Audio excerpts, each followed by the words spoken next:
को नमस्कार, जय हिंद। बहुत बहुत स्वागत है आपका। मैं हूं राजेश शर्मा और आप देख रहे हैं मेरा YouTube चैनल राजेश गुरुजी। दोस्तों, आज की वीडियो में हम आपको बताना चाहते हैं एजुकेशन पोर्टल 3.0 पर नया अपडेट है।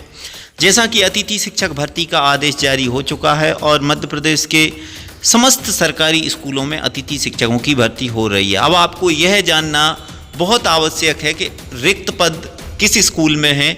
जैसा कि आपका जो स्कोर कार्ड बना है और स्कोर कार्ड में अगर आपका SS2 मैथ आ रहा है, यानी वर्ग 2 का मैथ आ रहा है, तो मैथ सब्जेक्ट के लिए आप कौन से स्कूल में वैकेंसी देखेंगे और कहाँ पर चॉइस फिलिंग करेंगे, यह जानना आपके लिए बहुत ही महत्वपूर्ण है।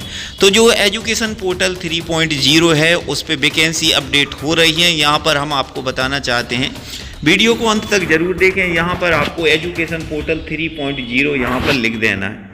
इस तरह से यहाँ पर आप देखेंगे एजुकेशन पोर्टल 3.0 यहाँ पर, और यहाँ पर इस तरह का पेज खुलेगा। तो आपको सबसे पहले यहाँ पर जैसे ही आप ओके करेंगे तो यहाँ पर एजुकेशन पोर्टल 3.0 यहाँ पर खुल चुका है और इस तरह का पेज आपको दिखाई देगा। तो यहाँ पर अतिथि शिक्षक के लिए अलग व्यवस्था है, फॉरगेट पासवर्ड है। हमारे शिक्षकों के लिए एक ऐप भी बनाया गया है। तो आप अतिथि शिक्षक पोर्टल पर ओके करेंगे।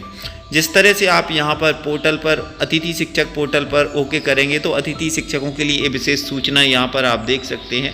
जो अतिथि शिक्षक भर्ती की जो प्रक्रिया है यहाँ पर दी गई है, लेकिन यहाँ पर आप इसको स्क्रॉल डाउन करके इसको हटा देंगे और यहाँ से आप देखेंगे। अब यहाँ पर आप जो अतिथि शिक्षकों के लिए जो होम पेज है वो यहाँ पर आ गया है। सबसे पहले वेरीफाइड एप्लीकेशन यहाँ पर आ गए हैं, आप देख सकते हैं। मध्य प्रदेश अतिथि शिक्षक प्रबंधन प्रणाली का डिसबोर्ड सत्र 2025-26 का जो बोर्ड यहाँ पर खुल चुका है।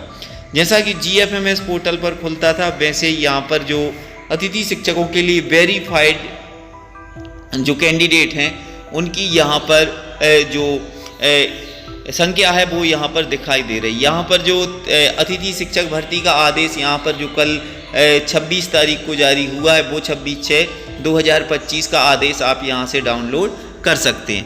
बाकी अब हम आपको बताना चाहते हैं महत्वपूर्ण हेल्प डेस्क सपोर्ट। यहाँ पर आप मोबाइल नंबर दिया है, इससे आप कांटेक्ट भी कर सकते हैं।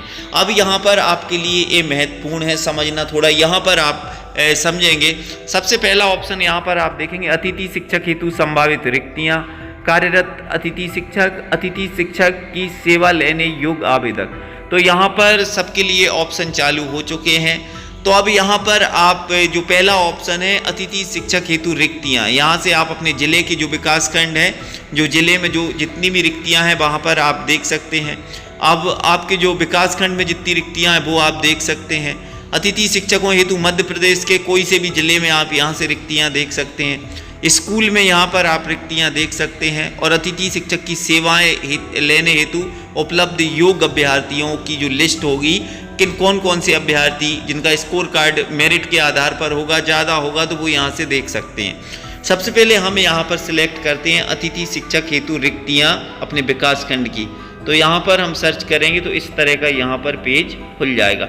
थोड़ा यहाँ पर आपको ध्यान देना है। तो यहाँ पर सबसे पहले आपको अपना ज़िला, आप चॉइस फिलिंग करेंगे, कौन से ज़िले के लिए चॉइस फिलिंग करेंगे तो वो आपको देख लेना है। अपना ज़िला यहाँ पर आप देखेंगे तो यहाँ पर मध्य प्रदेश के तमाम ज़िले आपको दिखाई देंगे। तो मेरा ज़िला विदिशा है तो मैं यहाँ पर विदिशा देख लेता हूँ और आप अपने ज़िले को सिलेक्ट करेंगे। विदिशा 31 नंबर पर आ रहा है। इसके बाद में ब्लॉक मेरा बासोदा आएगा तो मैं बासोदा को सिलेक्ट करूँगा। यहाँ पर संकुल देख लेते हैं, संकुल कोई सा भी मैं सिलेक्ट कर लेता हूँ यहाँ पर। और इसके बाद में पैनल, तो आप अपना पैनल देखेंगे। पैनल में आपको क्या सिलेक्ट करना है, आपका सब्जेक्ट कौन सा है। अगर आप इंग्लिश से काम कर रहे हैं तो SS2 इंग्लिश आएगा। सामाजिक विज्ञान से काम कर रहे हैं तो SS2 सोशल साइंस आएगा। इंग्लिश से काम कर रहे हैं तो SS2 इंग्लिश आएगा। तो यहाँ पर मैं इंग्लिश देख लेता हूँ। यहाँ पर वर्ग तमाम जो पैनल बने हुए हैं वो यहाँ पर दिखाई दे रहे हैं और यहाँ पर हम देख सकते हैं इंग्लिश को हम सिलेक्ट करेंगे। अब यहाँ से आपको बताना चाहता हूँ लॉन्ग टर्म और शॉर्ट टर्म। तो बहुत से भाई कमेंट्स करके मुझसे पूछ रहे थे सर लॉन्ग टर्म क्या है और शॉर्ट टर्म क्या है।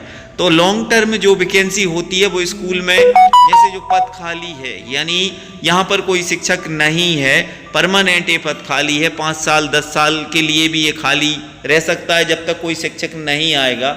और शॉर्ट टर्म का मतलब है कि यहाँ पर पद तो है अगर कोई शिक्षक है, अगर वो मेडिकल पर चला गया, 6 महीने की छुट्टी पर गया है, तो 6 महीने के लिए जो अतिथि शिक्षक रखाएगा उसकी वैकेंसी कहलाएगी शॉर्ट टर्म। अगर कोई नियमित शिक्षक प्रशिक्षण के लिए जाता है 1 साल 2 साल के लिए, तो भी वह शॉर्ट टर्म में आएगा। अगर पद है ही नहीं वहाँ पर, तो वो लॉन्ग टर्म में आ जाएगा। तो आपको देख लेना है आप जिस विषय पर काम कर रहे हैं वहाँ पर कोई शिक्षक परमानेंट है या नहीं है, या दूसरी व्यवस्था में अटैच है।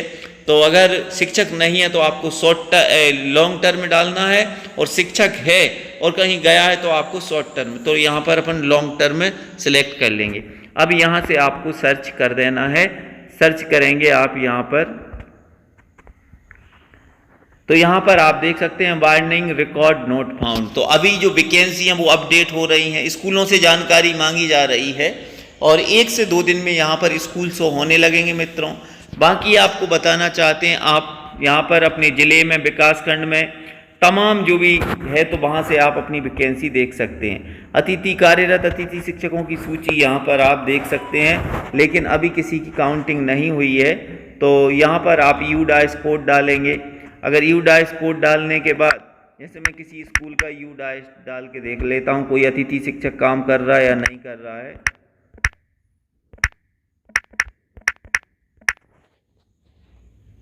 तो अभी पोर्टल पर सिर्फ अपडेट चल रहा है।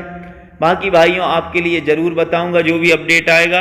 तो इसी तरह आप अतिथि शिक्षक लॉग ऑन कर सकते हैं, अपनी आईडी यहाँ से आपकी आईडी अगर गुम गई है तो आईडी देख सकते हैं। सारी चीज़ें एजुकेशन पोर्टल 3.0 पर अपडेट कर दी गई हैं। फिर मिलते हैं एक और वीडियो में। जय हिंद, वंदे